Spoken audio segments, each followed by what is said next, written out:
Baik, syukur itu ada ya, kalau mau dibilang kelas lah. Jadi kelasnya manusia yang bersyukur kepada Allah Ta'ala itu yang pertama syukur dengan lisan.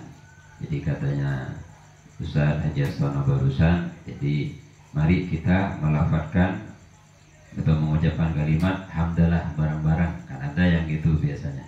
Itu syukur secara lisan. Apakah itu masuk bersyukur? Iya, tapi itu secara lisan saja. Jadi kalau kita bilang, misalkan kita habis makan, setelah bersendawa, misalkan, baru kita bilang alhamdulillahirabbil alamin. Itu syukur lisan. Nah, dan syukur yang seperti ini adalah level syukur paling rendah. Tolong kita ingat bareng. Jadi ini level syukur paling rendah. Terus kalau kita kemudian gini, daripada ndak sama sekali Ustaz, nah itu timbangan jelek namanya. Jadi timbangannya itu berarti timbangan rusak. Daripada ndak bersyukur Ustaz, walaupun hanya bilang alhamdulillah kan sudah enak gitu. Itu berarti pertimbangannya bukan pertimbangan yang baik. Artinya mizan, timbangan yang kita gunakan bukan timbangan baik, itu timbangan rusak.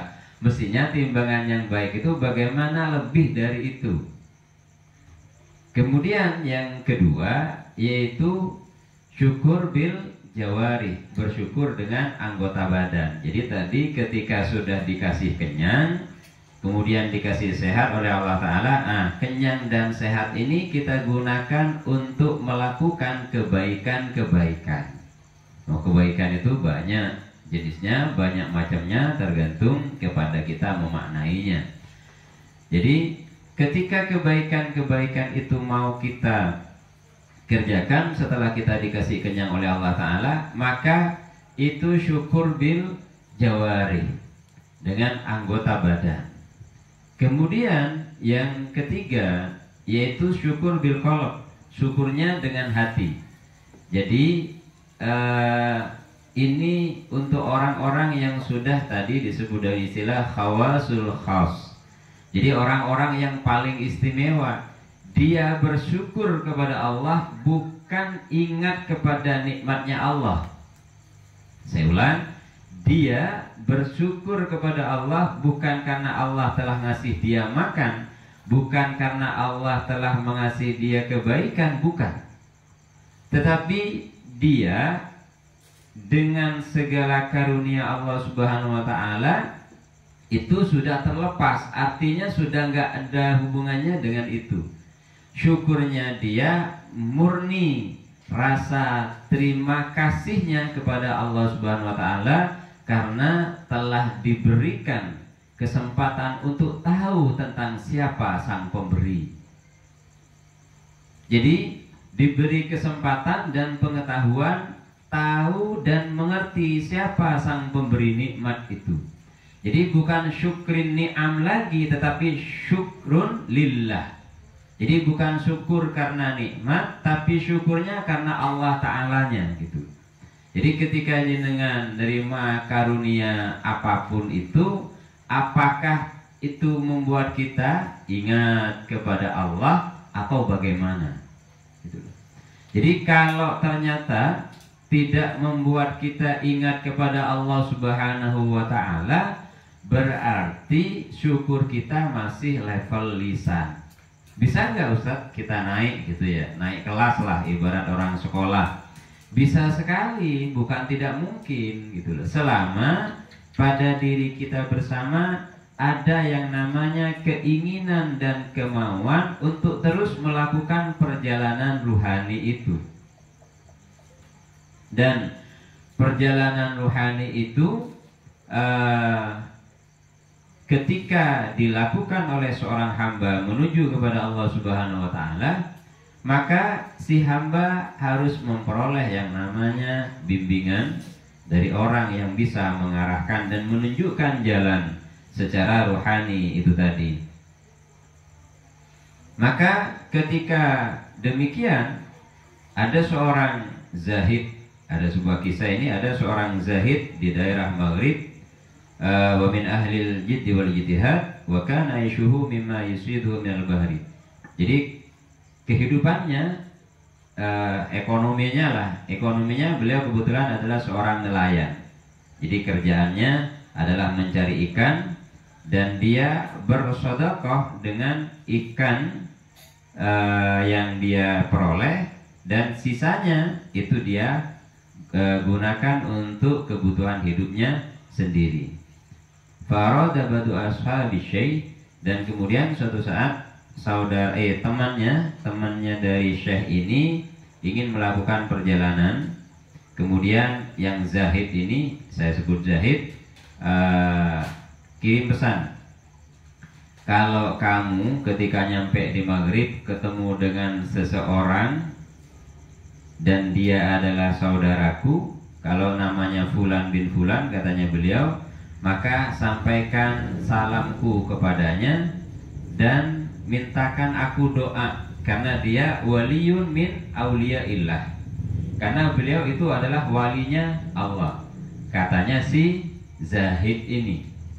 Jadi temannya mau melakukan perjalanan, terus titip pesan, tolong sampaikan salam saya kalau kamu bertemu dengan saudara saya namanya ini, di kitab ini pun tidak disebut namanya, terus dan mintakan doa, karena beliau itu adalah walinya Allah Subhanahu wa ta'ala. Kemudian ketika nyampe dia di negeri yang dia tuju, kemudian dia tanya, ada nggak orang yang bernama ini gitu. Ketika sampai ternyata orang ini sudah kaya gitu ya, sudah kaya, rumahnya bak istana, terus kemudian ibadahnya biasa-biasa saja.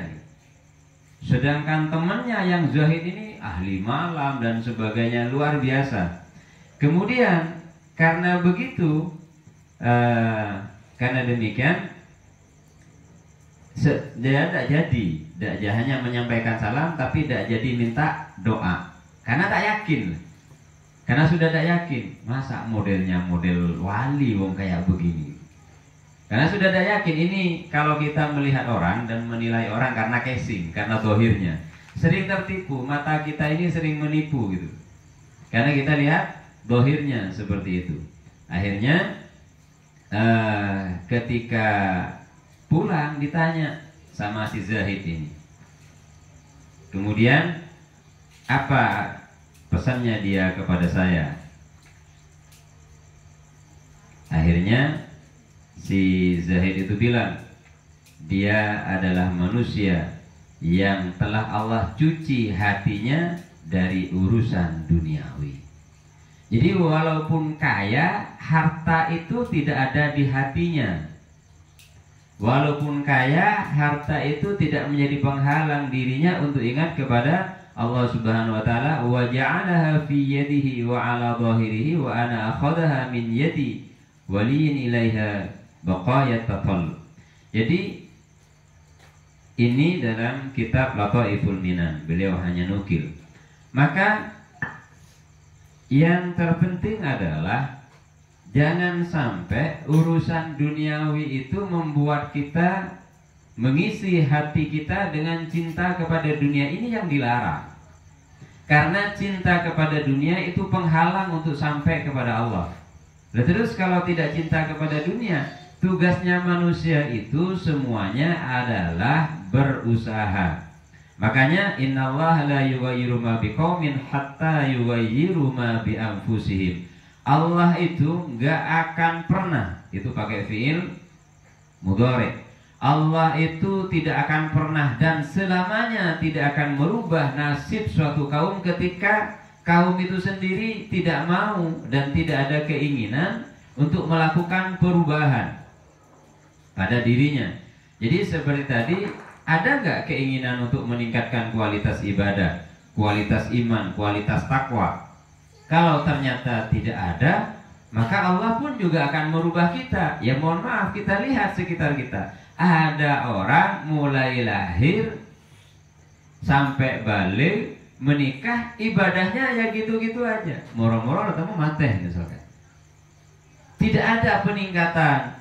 Karena sekarang Allah Ta'ala sediakan majelis-majelis ilmu itu banyak sekarang.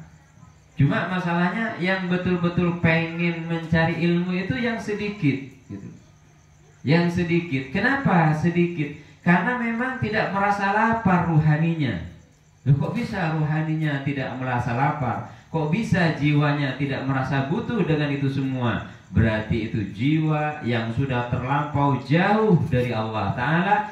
Kalau sudah begini, nanti pecinta kada buru enggak nanti kepada Allah. Baru akan belajar, baru akan nyari. Jadi jangan nunggu nikmat itu dicabut, sehat itu diambil untuk kita sadar bahwa sehat itu adalah karunia yang harus kita gunakan untuk beribadah kepada Allah Subhanahu wa Ta'ala. Makanya orang-orang seperti ada lagi yang salah mencontohkan itu. Siapa namanya? Imam Agung dalam tarekat, yaitu Syekh Abil Hasan Asyadili. Beliau terkenal kaya. Makanya banyak orang yang ikut mazhab Syadiliyah karena seakan-akan membolehkan kaya. Iya memang. Kalau Syadili, Imam Abil Hasan Asyadili ketika sudah ada di Sokhra, di padang pasir, jangankan hartanya gitu loh, semuanya itu sudah ada dalam dirinya, sudah tidak ada ingatan apapun. Nah, sedangkan kita suatu saat itu ada murid baru, namanya murid baru kan saya nggak tahu itu gurunya siapa. Hanya bener tah guru saya ini orang zuhud, betulkah guru saya ini orang yang tidak mau dunia? Kok rumahnya seperti istana, tiap hari ngasih makan 300 orang pagi, 300 orang sore gitu, tapi hartanya nggak berkurang-kurang, banyak terus itu. Apa iya beliau ini seorang sufi gitu, orang yang zahid, tidak mau dunia? Akhirnya diajak, enaknya punya guru waskita kan gitu ya, jadi keluh kesah muridnya itu diketahui terus gitu. Akhirnya diajak, gini aja Dana gitu, kamu nanti malam ikut saya ya, saya mau uzilah di Sokhra, di padang pasir semalam. Oh iya Syekh, dengan gembira dia ikut. Sudah nyampe di padang pasir, ketika sudah ngampar sajadahnya, tempat duduknya sudah menghadap kiblat, mau taqarrub dan sholat kepada Allah Ta'ala. Di tengah-tengah itu belum mulai, si murid bilang, Syekh mohon maaf, tasbih saya ketinggalan katanya si murid, tasbih saya ketinggalan. Akhirnya si Syekh bilang, benda sekecil itu mengganggu hati dan pikiranmu. Rumah sebesar itu udah ada dalam hatiku gitu. Masa kamu hanya tasbih gini aja, yang ada dalam benak dan pikiranmu. Padahal begitu di sini kamu harusnya sudah tawajjuh ilallah, sudah menghadap dan menuju kepada Allah Ta'ala. Itu barang kecil gitu loh. Apalagi manusia sekarang, HP cecer sangleng-sangan kan, dompet ketinggalan, bingung bahwa kalau saya tidak bawa dompet tidak bisa beli-beli dan sebagainya. Kenapa? Berarti Tuhannya dompet kan begitu. Berarti Tuhannya adalah HP, berarti Tuhannya adalah uang. Terus itu mau menyatakan diri bukan orang yang musyrik pada Allah. Seperti malam ini Allah bilang kan bahwa semua doa malam ini akan dikabulkan oleh Allah Ta'ala. Karena Lailah nisfu Sya'ban malam ini, kebetulan malam nisfu Sya'ban. Mungkin sebagian tadi ada yang baca Yasin 3 kali dan baca doa nisfu Sya'ban. Di situ kan jelas, fa in kunta katabtani fi ummil kitabi syakiyan dan seterusnya. Itu kan jelas bahwa minta dirubahnya nasib. Nah, malam ini itu tidak ada doa yang tertolak, itu tidak ada. Kecuali, ada kecualinya, yaitu orang yang syirik kepada Allah, yang menyekutukan Allah. Yang nomor 2 ini yang paling gak kita sadari. Apa? Yang benci kepada saudaranya sendiri. Itu hadis, bukan kata saya, itu hadis. Jadi katanya Rasulullah, malam nisfu Sya'ban itu malam di mana setiap munajat itu akan diterima oleh Allah Ta'ala, setiap permohonan akan diberikan, kecuali permohonannya 2 tipe ini. Tipe musyrik billah, yang kedua yang benci pada saudaranya, dengki pada saudaranya, hasud pada saudaranya, atau lagi marahan dengan suaminya atau dengan istrinya, maka doanya akan ditolak oleh Allah Ta'ala.